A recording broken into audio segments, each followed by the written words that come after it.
नमस्कार, knocking-news.com में आपका स्वागत है। मैं हूं गिरिजेश वशिष्ठ। आज बात होगी एजुकेशन की, यानी शिक्षा की, उत्तर प्रदेश की शिक्षा की, उस उत्तर प्रदेश की शिक्षा की जिसका मुख्यमंत्री हर समय ऐसा तेजवान दिखता है कि सारी शिक्षा इन्हीं की खोपड़ी में घुसी हुई है। माननीय मुख्यमंत्री जी जहां जाते हैं उनका अलग से कपड़ा चलता है, अलग से आसन चलता है। जिस सोफे पर बैठते हैं पहले वो आसन बिछाया जाता है, तब योगी जी विराजमान होते हैं। जनता के बहुमत से, जनता की ताकत से, जनता के वोटों से जब वो प्रदेश के मुख्यमंत्री बने तो उन्होंने प्रदेश के जो मुख्यमंत्री निवास है उसको गंगा जल से धुलवाया था। ये वो योगी जी हैं। ये इनका एलिटिज़म है, ब्राह्मणिस्टिक एलिटिज़म, एक पुरातन पंथी एलिटिज़म, जिसमें वो अपने आप को सबसे अलग समझते हैं। ज्ञान से ही आदमी योगी बनता है, ज्ञान से ही महात्मा बनता है, ज्ञान से ही साधु बनता है। और ज्ञान के प्रति अगर उसकी उदासीनता अखंड हो तो आप क्या कहेंगे? मैं इसे कहूँगा दोहरापन।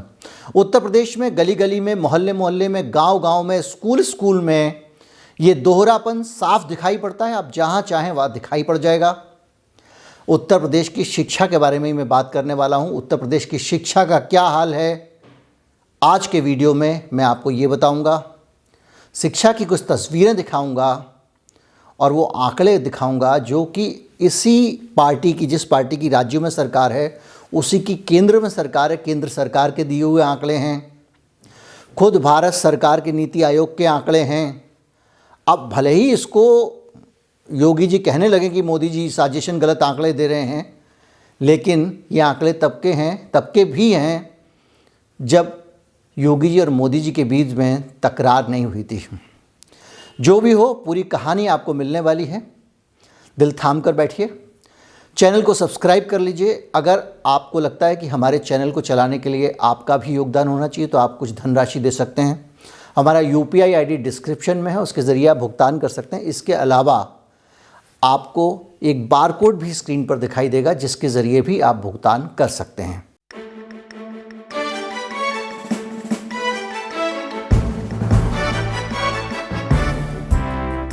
सबसे पहले मैं आपको उत्तर प्रदेश की कुछ तस्वीरें दिखाने वाला हूँ। ये जर्जर दशा में जो आप देख रहे हैं, ये उत्तर प्रदेश का एक विद्यालय भवन है जिसके अंदर आप देख रहे हैं झाड़ जंगल उगे हुए हैं, इमारत पे काई जमी हुई है, बहुत ख़राब हालत में इमारत है। और एक ये दूसरी तस्वीर है जिसमें पाठशाला की इमारत में पानी भरा हुआ है, सीलन इतनी है, छत चू रही है और उसके कारण पानी भरा हुआ है। और इस पाठशाला में छोटे छोटे बच्चे इस अनहाइजीनिक एटमॉस्फेयर में पढ़ाई करते हैं। तीसरी तस्वीर देखिए, ये खंडहर जो दिखाई दे रहा है आपको, ये किसी पुराने ज़माने के किले का हिस्सा नहीं है, ये उत्तर प्रदेश का एक प्राथमिक विद्यालय है। चौथी तस्वीर देखिए, ये पूर्व प्राथमिक विद्यालय न्योरा का बोर्ड लगा हुआ है, गोंडा जिले का ये प्राथमिक विद्यालय है।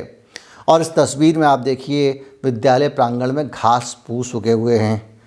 ये तस्वीर जनपद फर्रुखाबाद के कायमगंज के इलाके में पंछी नगला विद्यालय की है। यहाँ पे एक शेड लगा हुआ था कंक्रीट का, वो गिर गया और इस तस्वीर के अंदर वो बच्चे इसके अंदर दब के मारे गए थे और उसके बाद में तस्वीर खींची गई है। यहाँ पे कहीं कुछ आपको विचलित कर सकती है तस्वीर। इसके अलावा ये और विद्यालय देखिए, इसकी दशा देखिए, इसके दीवारों का हाल देखिए, हैंडपम्प है, सूखा है, सुनसान पड़ा हुआ है। इस विद्यालय में पानी टपकता है, भवन जर्जर है, लेकिन इस विद्यालय में शिक्षक हैं पर विद्यार्थी नहीं आते हैं। कल के दिन कुछ गिर जाए तो उनके घर वाले पेरेंट्स नहीं भेजते हैं। इस विद्यालय का हाल देखिए, इस विद्यालय का फ्लोर देखिए। यहाँ से देश की प्रतिभाएं निकलने वाली हैं। देखने में लग रहा है कि छोटे छोटे बच्चे, लड़के लड़कियाँ स्कूल में पढ़ते हैं। अध्यापक की कुर्सी रखी है तो जाहिर बात है अध्यापक भी आते ही होंगे। इसके अलावा ये दरारें आपको बता रही हैं फादर्स मदर कौन होती है, मदर इन लॉ कौन होता है, ब्रदर इन लॉ कौन होता है।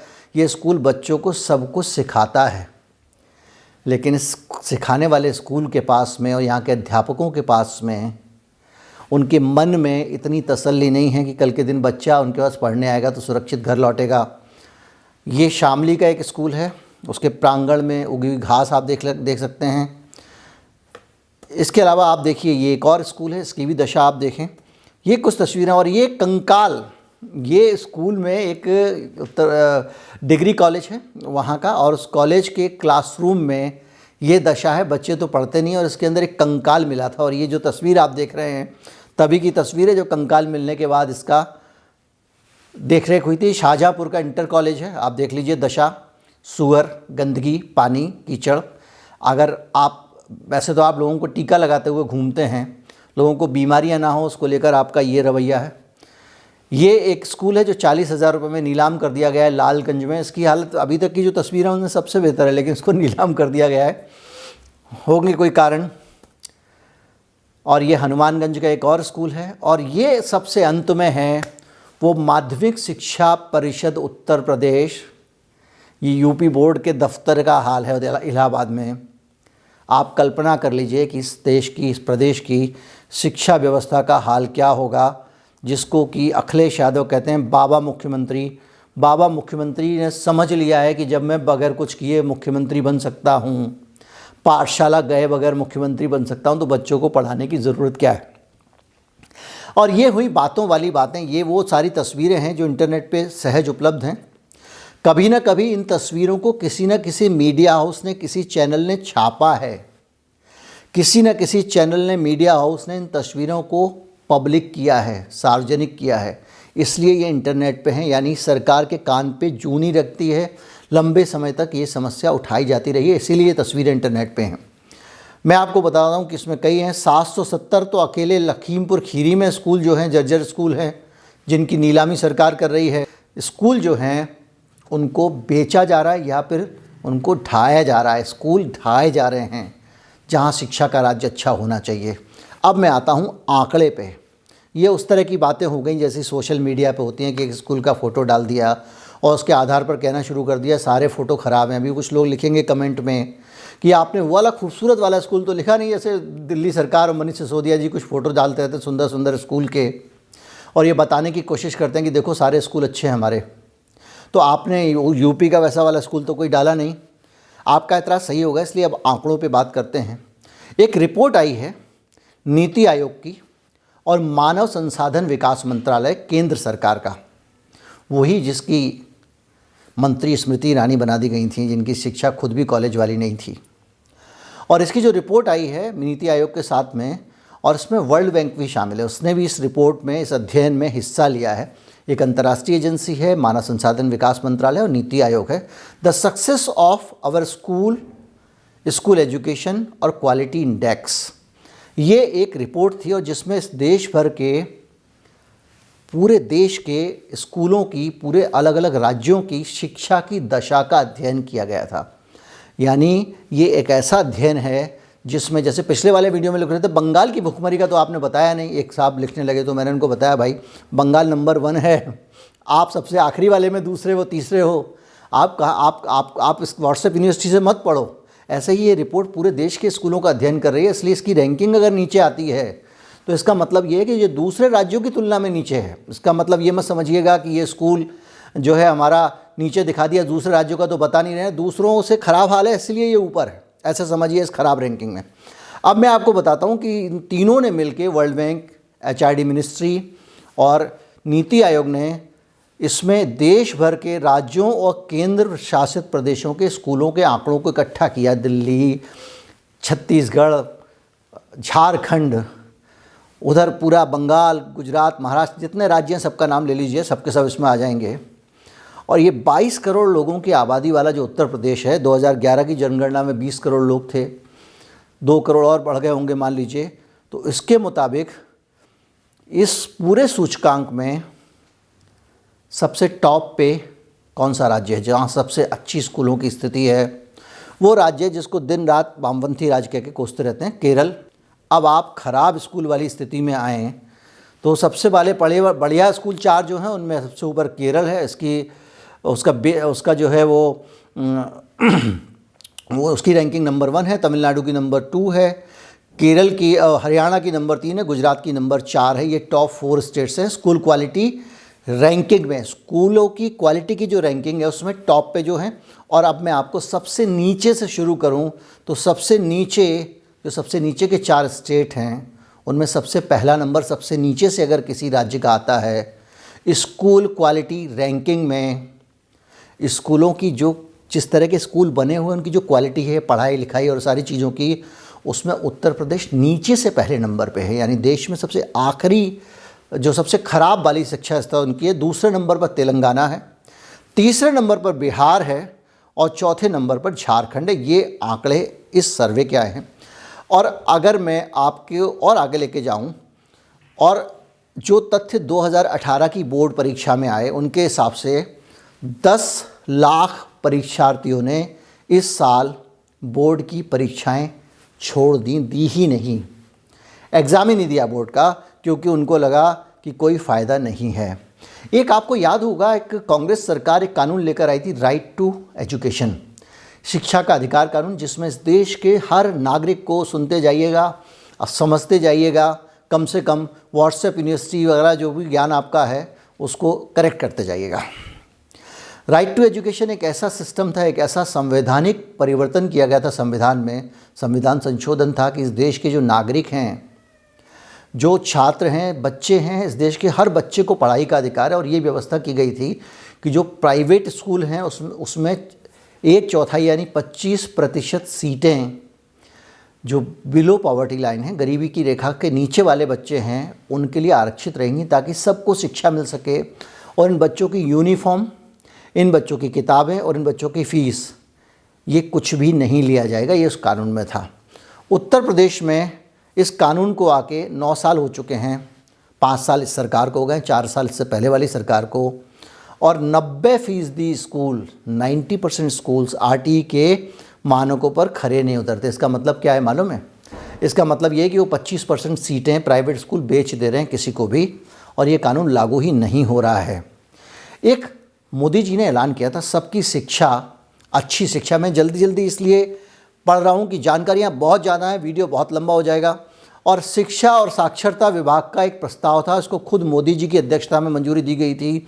और उसमें कहा गया था कि शिक्षा सुविधाएं सबको उपलब्ध कराने के लिए सरकार राज्यों की मदद करेगी, केंद्र सरकार, प्री नर्सरी से लेकर 12वीं तक। ये एक प्रोजेक्ट था। और इस प्रोजेक्ट के आने के बाद में देश में 60% नामांकन की कमी देखी गई है। उत्तर प्रदेश में यूपी की सरकार इस पर अमल ही नहीं कर पा रही है। खुद मोदी जी की स्कीम है, बाबा को पता है, हिंदू करूँगा, मुसलमान करूँगा, अयोध्या में दिवाली मनाऊँगा, कुछ और चमकीले भड़कीले कर दूँगा, तस्वीरें व्हाट्सएप पे आएंगी, लोग कहेंगे वाह कितना अच्छा काम कर रहे हैं, कद बढ़ जाएगा। लेकिन अपने राज्य जिस लिए आप आए हैं, आपका फ़र्ज जनता के प्रति है, ना कि भगवान के प्रति। भगवान आपके जैसे पता नहीं कितने योगियों को बना सकता है और बिगाड़ सकता है। वो आपका इंतज़ार नहीं कर रहा था, आपका इंतज़ार वो गरीब लोग कर रहे थे जिनके पास बच्चे पढ़ाने के लिए पैसे नहीं हैं, खाने के लिए पैसे नहीं हैं, रोज़गार नहीं है। लगातार मैं दिखा रहा हूँ, पहले रोज़गार दिखाया, फिर गरीबी दिखाई, अब शिक्षा दिखा रहा हूँ। कल बताऊँगा क्राइम का क्या हल है और कौन कौन लोग ठिकाने लगाए जा रहे हैं इस प्रदेश में। बाबा जी को खुद भी डर लगने लगेगा। और अब हालत ये है कि यहाँ से, जिस राज्य से 2 बार प्रधानमंत्री का चुनाव जीत चुके हैं मोदी जी, उस राज्य में ही उनकी योजना पे अमल नहीं हो रहा है, बच्चे नहीं जा रहे हैं। 60% ड्रॉप आ गया किसमें? स्कूल के रजिस्ट्रेशन में। पहले स्कूल में भर्ती होने के लिए 100 बच्चे जाते थे, तो अब 40 जा रहे हैं, क्योंकि स्कूलों का जितना हाल ख़राब है। शुरू में आपने तस्वीर देखी, उसके बाद में कौन अपने बच्चे को वहाँ पढ़ने भेजेगा। और ये हालत सबसे ज़्यादा बुरी हालत है जब आपकी सरकार में गरीब बच्चा जिसको खाने को नहीं है वो आपके स्कूल आने को तैयार नहीं है, जबकि आप मिड डे मील स्कीम भी चलाते हैं, दूसरी स्कीम्स भी चलाते हैं। पता नहीं चलाते हैं कि नहीं चलाते हैं, कैसे चलाते हैं, लेकिन रिकॉर्ड में तो चल रही है। एक साल में 23 लाख से ज़्यादा बच्चे, 23 लाख से ज़्यादा बच्चे शिक्षा से उत्तर प्रदेश में दूर हो गए हैं। 18,000 सरकारी स्कूल ऐसे हैं, 18,000, 10 और 8 उत्तर प्रदेश में, जिनमें केवल एक मास्टर जी हैं, एक मास्टर जी पूरा स्कूल चलाते हैं। वो स्कूल के सारे प्रशासनिक काम भी करते हैं, रजिस्टर भरना, ये करना, वो करना, बजट भेजना, अनुज्ञप्ति, ये विज्ञप्ति, जाना, जिला शिक्षा अधिकारी का ध्यान रखना, वहाँ जाना, उनके दफ्तर में मिलना, ये रिपोर्ट देना, वो रिपोर्ट देना। इसके अलावा जनगणना के लिए उनकी ड्यूटी लग जाती है, चुनाव में ड्यूटी लगेगी उनकी, और भी बहुत सारे काम एक ही मास्टर जी एक स्कूल संभालते हैं। ऐसे 18,000 स्कूल हैं योगी जी के गौरवमय राज्य में, जिसमें वो लोगों के सामने वोट मांगने जा रहे हैं। मैं तो साहस नहीं जुटा पाऊंगा ऐसी स्थितियों में कम से कम लोगों से ये कहने का कि मुझे 5 साल और दे दीजिए। पिछले 1 साल में 23 लाख, पिछले देश भर में 23 लाख बच्चे ऐसे थे जिनमें कमी आई, जो पढ़ने नहीं गए। 23 लाख बच्चे थे देश में जिन्होंने स्कूल जाना ठीक नहीं समझा, स्कूल ड्रॉप आउट थे। यूपी में 23 लाख में से 7 लाख बच्चे थे। कुल 23 लाख में से 7 लाख बच्चे अकेले ड्रॉप आउट उत्तर प्रदेश में थे। ड्रॉप आउट का मतलब होता है, जिन लोगों को ये टर्म नहीं पता उनको बता दूं, वैसे तो सबको ही पता होगा कि ड्रॉप आउट का मतलब होता है बच्चे बीच में ही स्कूल छोड़ दें। जा रहा है, चौथी में पढ़ रहा है, कल से जाना बंद। 7वीं में पढ़ रहा है, कल से जाना बंद। इसकी एक वजह है, उत्तर प्रदेश में बाल मजदूरी की जड़ भी टॉप पे है। सबसे ज़्यादा जो राज्य, 5 राज्य जिनमें बाल मजदूरी होती है, उसमें से एक उत्तर प्रदेश है। जब खाने को होगा नहीं, गरीबी होगी, बेरोज़गारी होगी, लॉकडाउन लग जाएगा, तो छोटे बच्चे को उसका पिता पढ़ाने से ज़्यादा ज़रूरी समझता है कि कुछ रोज़गार कर ले, भूख से मर जाएंगे, तो उससे अच्छा है कि पहले जान बचा लें, उसके बाद पढ़ाई कर लेंगे।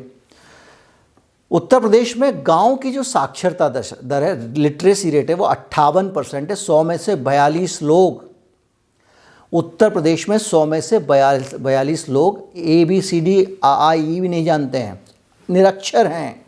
वो वर्णमाला के 26 अक्षरों को पहचानते ही नहीं है, ना तो अंग्रेजी की ना हिंदी वाले। वो 26 अक्षर कितने, 100 में से 42 लोग। और शहरों में भी हर 5वां आदमी, साक्षरता की दर केवल 80% है। 4 आदमी ऐसे हैं जो अक्षर पहचानते हैं और 5वां आदमी नहीं पहचानता। ये दशा है। कुछ लोगों को लगता होगा, जो लोग शहरों में रहते हैं, चमकती हुई ज़िंदगी जीते हैं, उनको लगता है नहीं, दुनिया ऐसी नहीं है, ऐसी ख़राब नहीं है, कहाँ गरीबी है, कहाँ गरीब लोग हैं। आप देखो फला, ये हमारी मेड के पास तो कुकर है, हमारी मेड के पास तो फ्रिज है। ये सब बोलते हैं, बहुत सारे लोग बोलते हैं।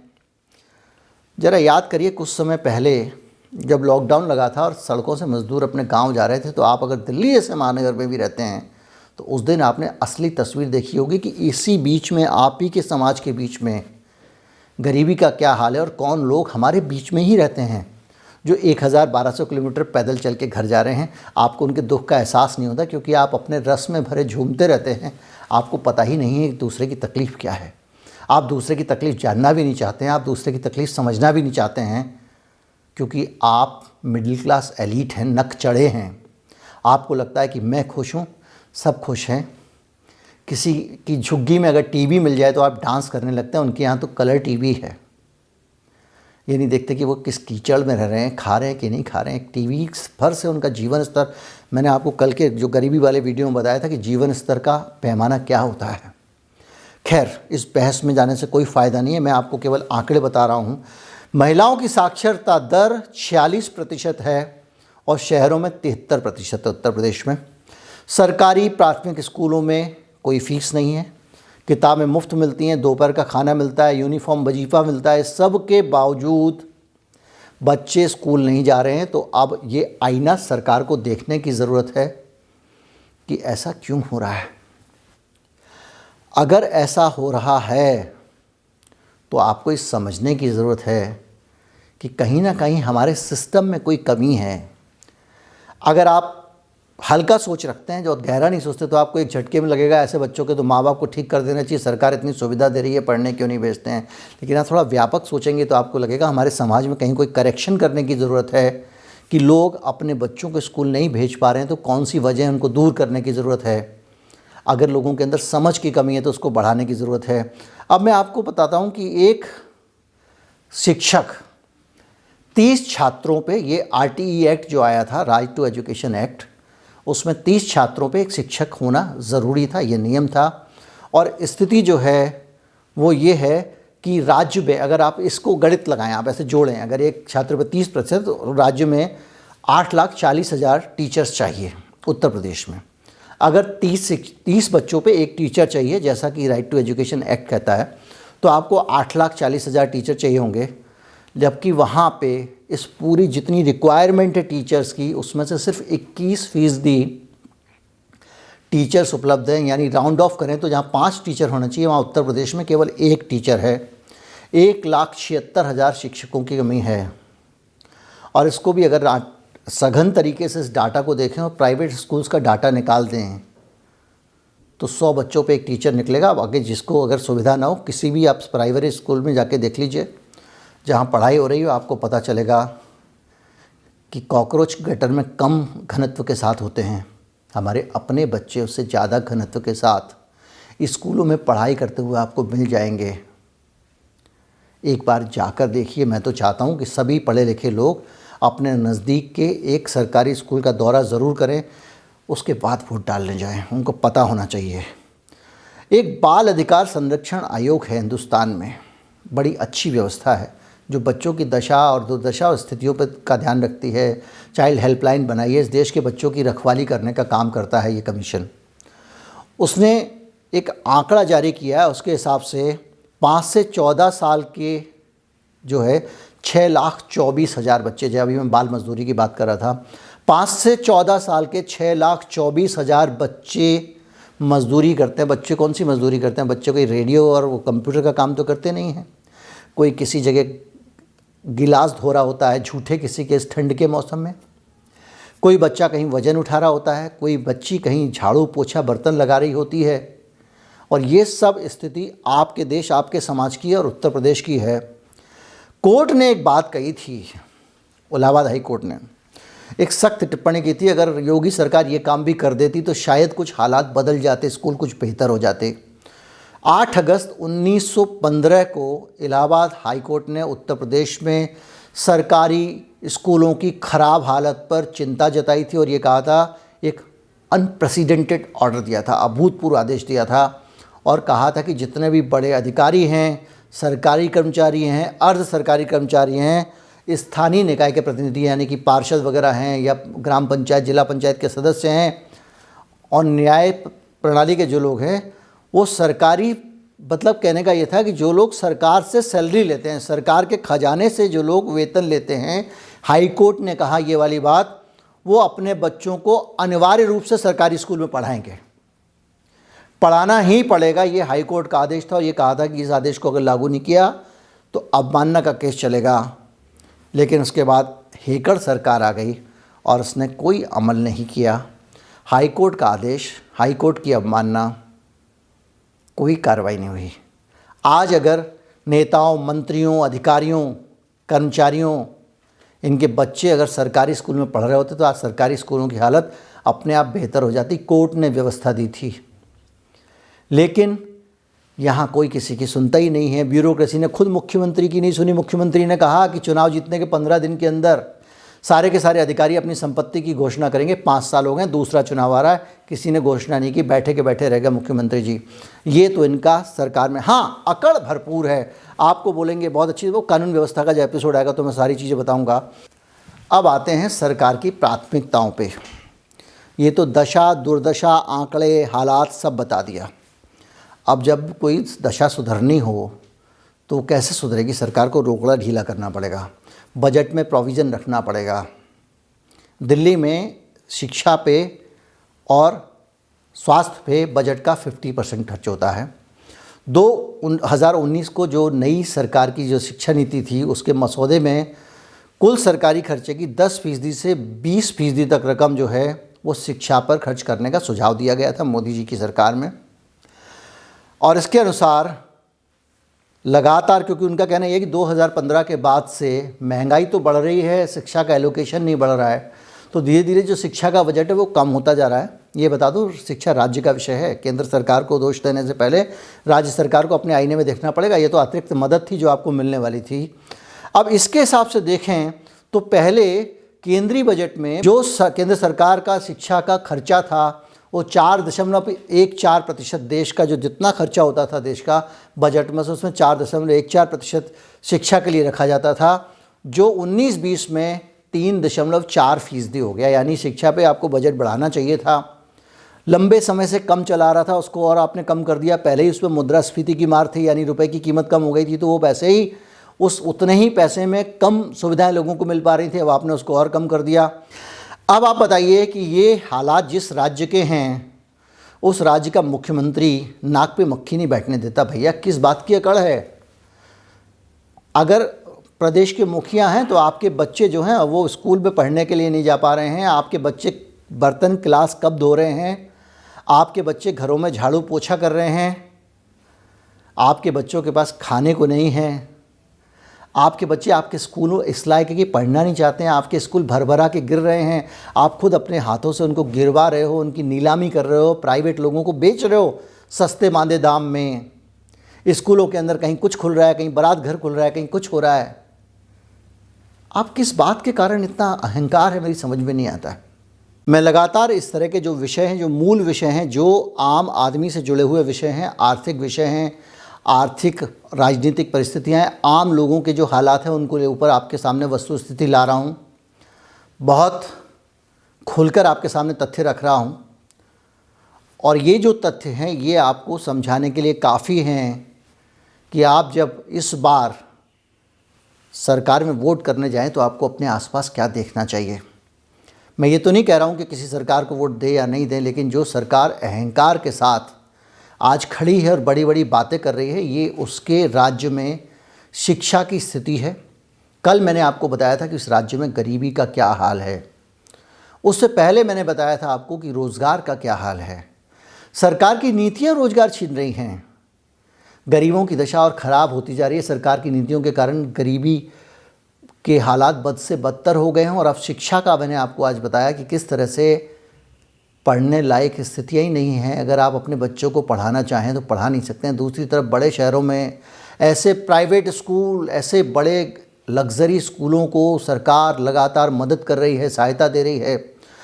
राइट टू एजुकेशन लागू नहीं होना, जिसका मैंने अभी जिक्र किया, वो अपने आप में इस बात का सबूत है कि सरकार ने जो गरीब बच्चों को प्राइवेट स्कूल में शिक्षा मिलने का अधिकार संविधान में दिया गया, उस अधिकार को भी लागू नहीं किया। और इसलिए नहीं किया क्योंकि वो अमीर स्कूलों को सपोर्ट करना चाहती है।